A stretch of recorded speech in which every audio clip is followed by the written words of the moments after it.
Hi, I'm Paul Friedman. I founded the Marriage Foundation, and I love sharing these videos with you. This one is how do you spend quality time with your spouse or your partner, because it allows me the opportunity to share the deeper aspects of marriage. Because the world, the mainstream, has such a shallow view of marriage that it takes all the fun out of it. We get married in order to be happy. We get married in order to be in marital bliss and feel that love that we felt when we first re-met our soulmate. And it's been lost. I used to be a divorce mediator over 20 years ago. I used to help people get a divorce, and then I finally said, what the heck is going on? How come these good people, and they're good people, the marriage therapists as they call themselves, they're good people, but they're so miseducated because they've done so much to take God out of the picture. Now, this is not a religious talk, but they can't handle the thought of God. They think somehow God isn't scientific, which couldn't be further from the truth. Who invented science is God. You see, all of creation is scientific. It means that there's cause and effect, there's equal and opposite. It's a dual world. This is how God created it. It doesn't mean appreciating God is a problem. It doesn't mean we shouldn't call ourselves souls. In fact, we should recognize that we are souls. We are souls who have a body and we have a mind. And what does this have to do with the topic? Everything. Because we are souls who have met our soulmate. And so spending quality time does not mean going to the movies or going to a fancy dinner or going on a short trip for 3 days. It means connecting. That's quality time. Everything else is mundane. You see, we live on 3 different planes simultaneously. This is very important stuff to know. We should have been learning this growing up, but society is a little behind. It's okay. It's no one's fault.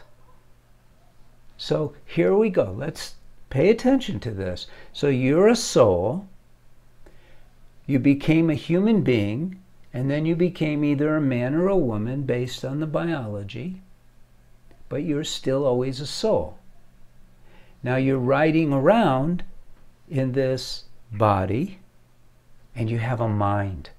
And the mind is there so that you can appreciate God's creation. That's why we have it. Now, there's different levels of minds, but that's not important right now. The mind is limited to creation. The mind, as it is now, can't experience God, bliss, joy very easily until you learn to control it. But we can do workarounds. Now, I was starting to explain that we live on 3 different planes. So the body is a biological machine, right? Comprised of trillions of cells. And you know this from your biology class long ago. Every living thing is controlled by, is known by the drive to survive, self-preservation. Every single one. And as these cells get together, they have collective awareness of dangers, collective awareness of like opportunity for food and such. And then it has to take care of the secondary drive, which is part of the drive to survive, the drive to procreate. But again, it's for self-preservation, because the more there is of an organism, the safer that organism is. It's in a community. We who are identified with ourselves choose, because we have free will, whether we're going to identify with our body entirely, which means we become primal, like an animal. And people who are 100% primal are psychopaths, because they're just totally protecting their body. They're a slave. The soul has become a slave to the body, and it operates in a very primal way. Most of us are operating a little bit on that level, or a lot actually, too much, but we live in a mundane life where our soul has influenced our thinking in the mind, and it leads a mundane life, a life that is controlled mostly by wisdom or experience. And the wisdom is usually based on experience. But there's a higher plane, the plane of the soul, of who you really are.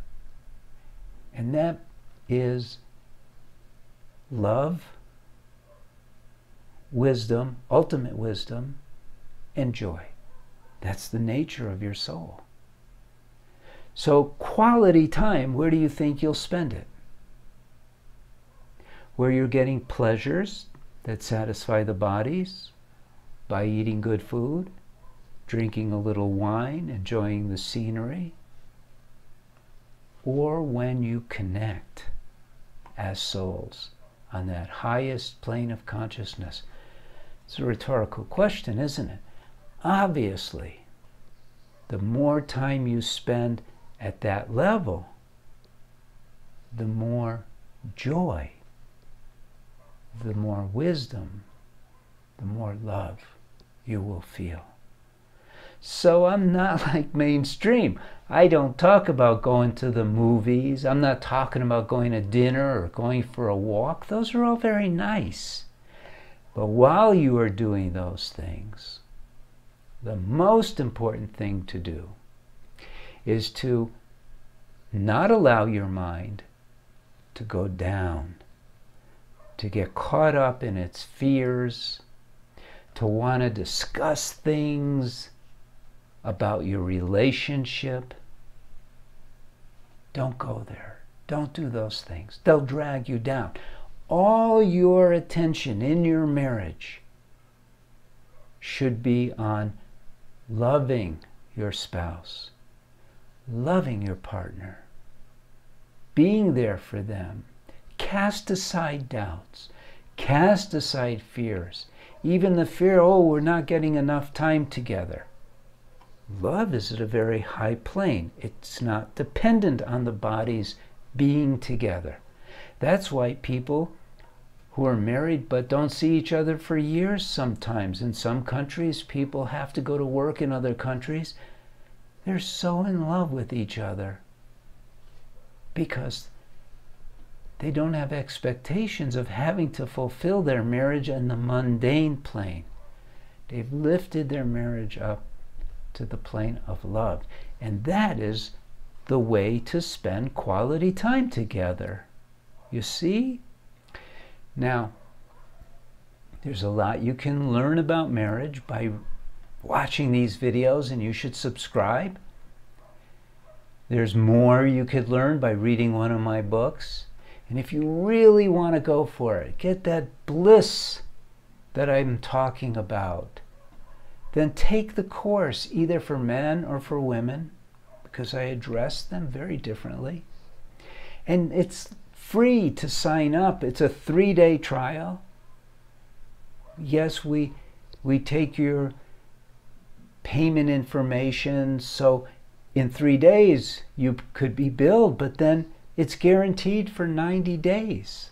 So you're never really obligated to pay out for something you don't get. I want you to know that your marriage can be quality time 100% of the time, because you feel that love. You feel that connection. You feel that joy.